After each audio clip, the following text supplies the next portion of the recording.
L'avènement du numérique va apporter de nouvelles modalités d'échange et donc va avoir des conséquences dans les relations d'échange avec les entreprises. Je t'explique ça tout de suite. On a de nouveaux espaces, des plateformes de mise en relation entre différents acteurs qui voient le jour. On appelle ça des marketplaces, donc des plateformes en ligne, des places de marché en fait, qui vont mettre en relation un grand nombre de vendeurs et un grand nombre d'acheteurs. Donc en fait, en termes de fonctionnement, ces plateformes vont servir uniquement d'intermédiaires. Je suis sûre que tu as plein de noms en tête de plateformes. Parfois, en plus, elles vont développer leur propre gamme de produits. En fait, le fait d'être intermédiaire, ça va leur permettre d'analyser quels sont les produits qui sont en demande sur le marché et éventuellement, quand elles ont un gros pouvoir d'attraction et un gros pouvoir financier, elles vont pouvoir essayer de concurrencer les propres marques qu'elles vendent sur la marketplace. À quoi ça sert en fait une marketplace ? On va prendre les deux points de vue.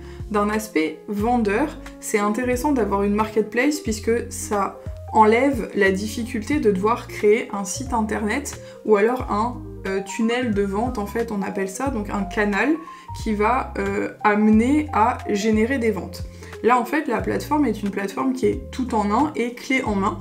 Donc en fait il suffit de s'inscrire en tant que vendeur sur la plateforme et de proposer ses produits et ensuite c'est la plateforme qui va gérer la visibilité du produit en fonction des demandes qui sont faites par les clients, de certaines caractéristiques, etc. etc. D'un côté acheteur, au lieu d'aller comparer site par site, ça permet d'avoir au même endroit un nombre infini d'acteurs et donc de vendeurs qui vont vendre les mêmes produits. Donc en fait, au niveau de la comparaison, ça permet aux acheteurs de réaliser un gain de temps et donc de pouvoir comparer en direct les différents produits. Qu'est-ce que ça amène comme inconvénient ? Au niveau du consommateur, il y a l'inconvénient d'être noyé sous l'information, puisque quand vous faites une recherche sur les plateformes de vente, les grosses plateformes, en fait vous avez 27 pages de résultats minimum, et donc il va falloir aller trier l'information, et des fois c'est un petit peu long derrière et fastidieux. D'un point de vue vendeur, la difficulté c'est que du coup vous n'avez aucune personnalisation, puisqu'en fait vous êtes inscrit sur la plateforme, vous répondez aux normes de la plateforme, mais vous n'avez pas la possibilité de vous en différencier, de sortir du lot par rapport à vos concurrents qui sont sur la même plateforme. En plus de ça, finalement il y a une dépendance vis-à-vis de cette plateforme-là, puisque vous êtes soumis aux conditions d'un point de vue juridique et aussi d'un point de vue financier aux commissions qui sont imposées par la plateforme numérique. Alors pourquoi ça fonctionne bien ? Le mécanisme en fait derrière les marketplaces, c'est ce qu'on appelle les effets de réseau. Donc en fait, qu'est-ce que c'est un effet de réseau ? On peut l'appliquer finalement aux réseaux sociaux pour que ce soit bien clair pour vous. Un effet de réseau, c'est le fait d'avoir là pour le coup un site, donc une plateforme qui va gagner en importance en fonction du nombre d'utilisateurs qu'il y a. Donc en fait, ce qui va faire augmenter l'attractivité de ces plateformes, comme sur un réseau social, ça va être le nombre de personnes qui sont abonnées. Donc là, ça va être le trafic généré par les marketplaces. Donc en fait, plus il va y avoir de monde, d'un point de vue et acheteur et vendeur, plus ça va faire grossir la communauté autour de la marketplace, et donc plus elle sera performante et d'un point de vue économique et en termes de notoriété. On a différents types d'effets de réseau. On a ce qu'on appelle les effets de réseau directs, lorsque la valeur va grossir en fonction du nombre d'utilisateurs. Donc par exemple, typiquement les réseaux sociaux, c'est ça, c'est-à-dire que la valeur de votre compte augmente quand vous avez de plus en plus d'abonnés.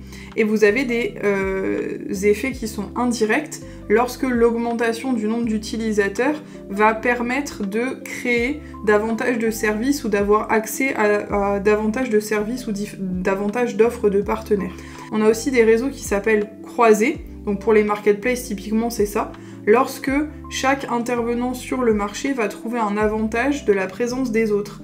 Donc en fait, là pour le coup, les acheteurs vont venir s'il y a beaucoup de vendeurs, les vendeurs vont venir s'il y a beaucoup d'acheteurs, donc c'est ce qu'on appelle les effets de réseau croisés. Le gros avantage, alors pour la plateforme, mais finalement aussi pour ceux qui se placent sur ces plateformes, donc par exemple pour les producteurs qui décident de vendre sur les plateformes, c'est que ça permet de générer des économies d'échelle.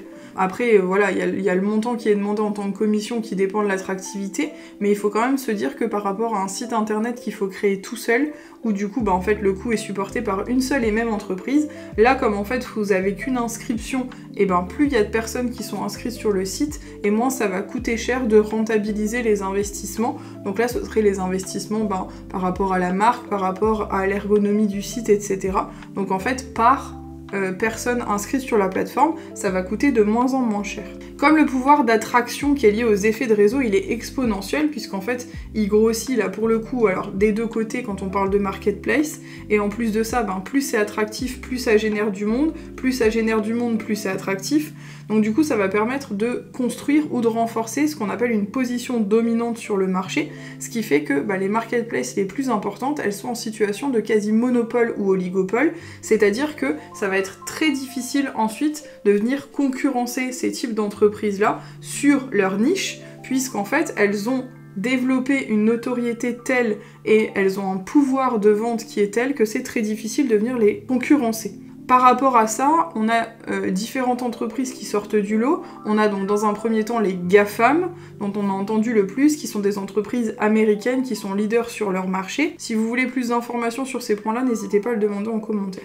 Au niveau du fonctionnement du marché, en économie, ça signifie quoi? Ça signifie que vous avez certaines entreprises qui vont devenir price makers, c'est-à-dire que c'est elles qui vont faire leur marché, qui vont être capables de déterminer le prix de marché et qui vont avoir à la fois des consommateurs et les entreprises qui sont dessus, qui sont en fait captifs, puisqu'elles n'ont pas vraiment d'autre alternative que d'aller sur ces plateformes-là. Pour aller plus en détail sur l'effet de réseau, en fait, si on veut l'expliquer, on a deux mécanismes qui rentrent en ligne de compte, la viralité et l'effet de club. La viralité, en fait, ça vient du mot virus, donc c'est le fonctionnement d'un virus, c'est-à-dire quelque chose qui va se propager de façon fulgurante, comme un virus. Donc là, au sein du marché, ça voudrait dire que instantanément, quasiment, ça devient visible et omniprésent sur le marché. C'est l'effet buzz, en fait, la viralité. Et donc, c'est le fait de ne pas pouvoir allumer aucun appareil numérique sans tomber sur une publicité qui est sur le marché. Donc finalement, on est bombardé d'informations, la marque est omniprésente, ce qui fait que dans notre inconscient, en fait, elle est constamment présente et on y pense constamment concernant ce genre de produit. Ça veut donc dire que le jour où on a besoin de ce produit, ou alors ça va créer le besoin de ce produit, mais le jour où on a besoin de ce produit, on va d'abord penser à cette marque-là. Finalement, la viralité, c'est l'ancêtre du bouche à oreille. Sauf que le bouche à oreille, c'était une personne qui parlait à une autre, qui parlait à une autre. Là, le gros intérêt, c'est que ça dépend plus d'une satisfaction. Là où le bouche à oreille, en fait, il fallait une intention de parler d'un produit qu'on avait aimé. Là, pour le coup, on est vraiment sur du marketing viral, donc où en fait, on est bombardé d'informations instantanément, peu importe quelque part qu'on ait été satisfait ou pas, et la question des fois se pose même pas tellement ça va vite. L'effet de club, sur le deuxième point, c'est lorsqu'une utilité va dépendre de l'utilisation des autres. Par exemple, un réseau social, il est complètement inutile s'il a un seul adhérent. Un réseau de téléphonie, s'il n'y a qu'une seule personne qui est inscrite sur le réseau, ça fonctionne pas non plus. Donc en fait, ça va être l'attrait à la fois de l'exclusivité et du partage avec un groupe d'initiés. Donc ça va être comme n'importe quel club. C'est le fait de partager en groupe restreint, avoir ce fonctionnement un petit peu, cette impression d'être privilégié en exclusivité, etc. Le pouvoir d'attraction qu'on voit par rapport à la viralité, aux effets de réseau, c'est un pouvoir qu'on voit énormément en ce moment à travers les startups, donc avec la version ultime en France qu'on appelle les licornes. Donc simplement, je m'arrête un tout petit peu là-dessus. Donc le fonctionnement startup, c'est des entreprises qui vont se vendre sur un potentiel et non pas sur le produit fini. Donc en fait, maintenant, le fonctionnement du marché va tellement vite qu'on adhère et on finance une activité avant qu'elle soit réalisée, donc au stade de l'idée. Donc c'est-à-dire qu'on va présenter l'idée, on va essayer de montrer en quoi l'idée a du potentiel, et donc en fonction de ça, on va recevoir des partenaires, des financements, de la visibilité. Les licornes, c'est le niveau encore au-dessus, puisque c'est des startups qui sont valorisées à plus d'1 milliard, donc on en parle beaucoup en France concernant la fintech, donc tout ce qui est éducation financière, donc tout ce qui est domaine bancaire, etc. On l'a dit, du coup, ça permet, le numérique va permettre des fois aux particuliers de s'affranchir de l'intervention des professionnels qui vont de plus en plus proposer en direct éventuellement leurs prestations de service.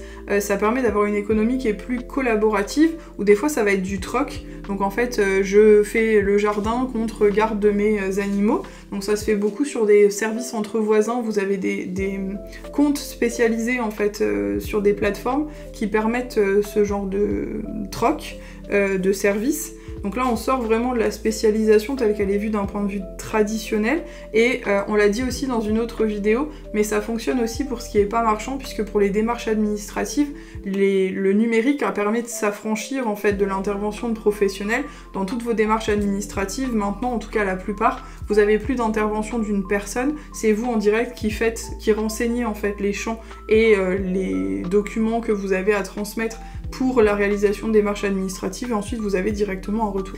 Alors, d'un point de vue juridique, je vais mettre ça un tout petit peu de côté parce qu'on le développera dans d'autres vidéos, mais il faut quand même se rendre compte de ce que ça a comme impact en fait sur le fonctionnement habituel qu'on avait du marché, donc sur l'évolution des normes qu'il va falloir mettre en place d'un point de vue juridique. Par exemple, pour des plateformes du style Vinted, la question s'est posée puisqu'en fait, comme ça fonctionnait très bien et que la plateforme était extrêmement rentable et connue, il a fallu différencier ceux qui utilisaient Vinted de façon occasionnelle, puisque c'était la volonté initiale de la plateforme, de pouvoir en fait donner aux particuliers la possibilité de revendre leurs vêtements, et donc ça a été saisi comme opportunité de la part de personnes qui se sont dit en fait ça marche tellement bien que moi je vais aller faire les brocantes, etc., je vais racheter des vêtements que je vais revendre. Donc là il y a une première distinction juridique qui a été faite sur certains critères. Alors la question n'est pas de savoir s'ils sont à remettre en cause, etc., parce qu'il y aurait tout un débat éventuellement là-dessus, mais du coup il y a une distinction entre les utilisateurs occasionnels, qui sont vraiment les particuliers, et les utilisateurs devenus professionnels, qui donc du coup sont soumis à des conditions professionnelles, notamment en matière de fiscalité.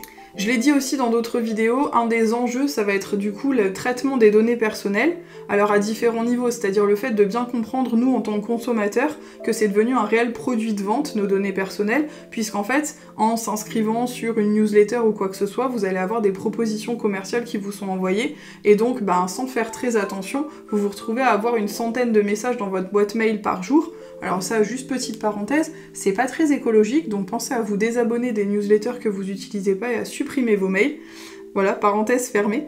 Mais du coup, vos données personnelles vont permettre à certaines plateformes de faire du profit.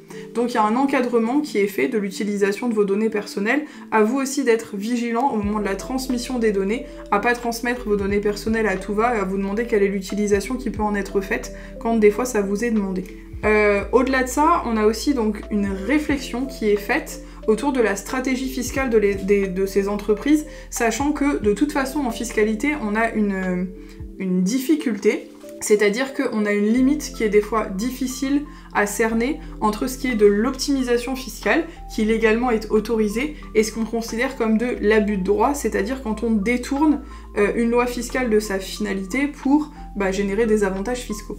Là du coup on a des grosses interrogations sur les stratégies fiscales des entreprises, avec un point d'interrogation, et j'en ai déjà parlé dans d'autres vidéos, sur le fait que c'est des entreprises souvent qui ne sont pas nationales, donc qui sont multinationales voire internationales, et où du coup elles vont décider de s'implanter dans les pays qui ont la fiscalité la plus avantageuse.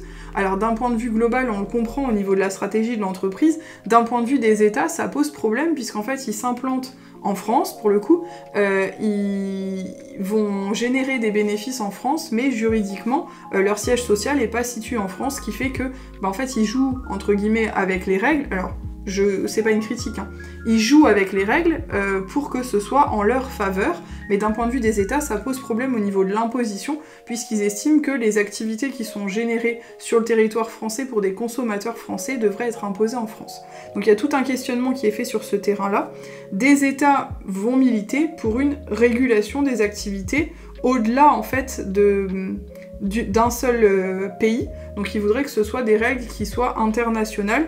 En revanche, c'est compliqué de réussir à mettre tous les États d'accord, donc peut-être qu'on aura des règles bientôt, puisqu'on entend beaucoup parler au niveau de l'Union européenne du fait de mettre en place des actions de régulation pour les entreprises qui jouent un petit peu avec les règles fiscales. Ça on le verra plus tard, j'en ferai éventuellement une nouvelle vidéo. Pour le sujet qu'on a abordé aujourd'hui, si vous avez des questions, n'hésitez pas à les poser en commentaire. Si vous voulez plus de détails ou des schémas, etc. sur ce chapitre-là, n'hésitez pas à aller dans ma bio, vous avez le lien de mon manuel de révision en CEJM. À bientôt!